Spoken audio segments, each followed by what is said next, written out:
রাবি প্রবিতে নবীন শিক্ষার্থীদের ওরিয়েন্টেশন। আহমদ বিলাল খানের প্রতিবেদনে বিস্তারিত। রাঙামাটি বিজ্ঞান ও প্রযুক্তি বিশ্ববিদ্যালয়ে রাবি প্রবি 2024-25 শিক্ষাবর্ষের প্রথম বর্ষের শিক্ষার্থীদের জন্য ওরিয়েন্টেশন প্রোগ্রাম অনুষ্ঠিত হয়েছে। সোমবার 11 আগস্ট সকাল 10টায় বিশ্ববিদ্যালয়ের একাডেমিক ভবনের সভাকক্ষে এই অনুষ্ঠানের আয়োজন করা হয়।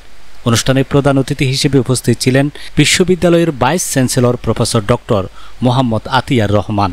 বিশেষ অতিথি হিসেবে ব্যবসায় প্রশাসন অনুষদের ডিন ডক্টর মোহাম্মদ রহিম উদ্দিন এবং সায়েন্স ইঞ্জিনিয়ার অ্যান্ড টেকনোলজি অনুষদের ডিন ডক্টর মোহাম্মদ জামশেদ আলম পাটোয়ারি উপস্থিত ছিলেন।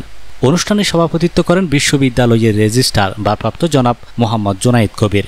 Vice chancellor doctor Mohammad Atiar Rahman নবীন শিক্ষার্থীদের বিশ্ববিদ্যালয়ের প্রধান অংশীদার হিসেবে অভিহিত করে তাদের উজ্জ্বল ভবিষ্যৎ গঠনে উৎসাহমূলক বক্তব্য দেন।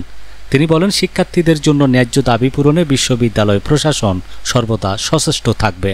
তিনি শিক্ষার্থীদের প্রথাগত রাজনীতি থেকে দূরে থেকে জ্ঞান চর্চা ও গবেষণায় মনোনিবেশ করার আহ্বান জানান। এছাড়াও তিনি 2026 সালের জুনের মধ্যে বিশ্ববিদ্যালয়ের মাস্টার প্ল্যানের অধীনে 4টি নতুন ভবনের নির্মাণ কাজ শেষ হওয়ার আশ্বাস দেন। অনুষ্ঠানের শুরুতেই তিনি বিভিন্ন বিভাগের চেয়ারম্যানগণ নবীন শিক্ষার্থীদের ফুল দিয়ে বরণ করে নেন। এরপর নবীনদের পরিচয় পর্ব অনুষ্ঠিত হয়। বিশেষ অতিথিরা তাঁদের বক্তব্যে শিক্ষার্থীদের চতুর্থ শিল্প বিপ্লবের জন্য নিজেদের প্রস্তুত করার জন্য এবং আন্তর্জাতিক মানের গবেষণার জন্য এখন থেকে প্রস্তুতি নেওয়ার উপর গুরুত্ব আরোপ করেন। নবীন শিক্ষার্থীদের পক্ষ থেকে মোহাম্মদ ইমরান হোসেন এবং কামরুন নাহার উর্মি তাদের অনুভূতি ও প্রত্যাশা ব্যক্ত করেন।